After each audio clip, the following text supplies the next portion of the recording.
பாஜக தன்னுடன் கூட்டணி கேட்டதை வெளிப்படையாக போராட்டத்தில் பேசியுள்ளார் நாம் தமிழர் கட்சி ஒருங்கிணைப்பாளர் சீமான். எங்க போய் புல்லு குடிக்கிட்டு இருந்த நீ? எங்க போய் இருந்த? எங்களை பாசிஸ்ட், செப்பரேட்டிஸ்ட், இனவெறிகள், தேச துரோகிகள் என்று பேசுகிற இந்தியர் திராவிடர், இந்த திராவிட கட்சிகள், இந்த திமுக ஏன் சந்திரபாபு நாயுடு தெலுங்கு தேச கட்சியோட கூட்டணி வைத்தது? பதில் உண்டா? யார் சொல்லுவார்? எங்களை பிரிவினவாதி, தேச துரோகிகள், செப்பரேட்டிஸ்ட் என்று பழி சொல்லுகிற பாரதிய ஜனதா எதற்காக தெலுங்கு தேசத்தோடு சந்திரபாபு நாயுடு அவர்களோட கூட்டணி வைத்து இப்ப பதவியில் இருக்கிறது? எதற்காக இருக்கிறது?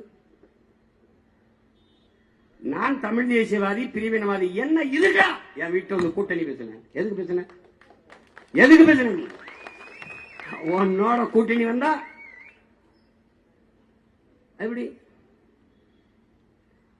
உன்னோட வந்துடுறேன், உங்களோட கூட்டணி வந்துடுறேன். உங்க தலைவர் படத்துக்கு முன்னாடி என் தலைவர் படத்தை வச்சா நீங்க இருப்பீங்களா? எப்படி இருப்பீங்க? எப்படி இருக்கும் பாத்துக்க. தெரிச்சு ஓடிவிய, மேடையில உட்கார மாட்டீங்க.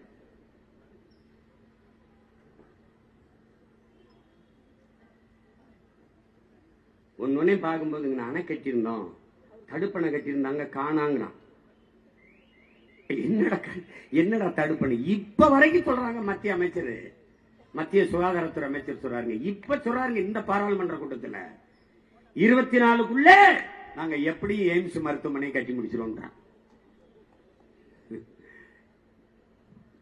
இந்த சனம் நம்பிட்டாலே இதை. செய்திகளை உள்ளது உள்ளபடி தெரிந்து கொள்ள ரெஃப்ளெக்ட் நியூஸை சப்ஸ்கிரைப் பண்ணுங்க.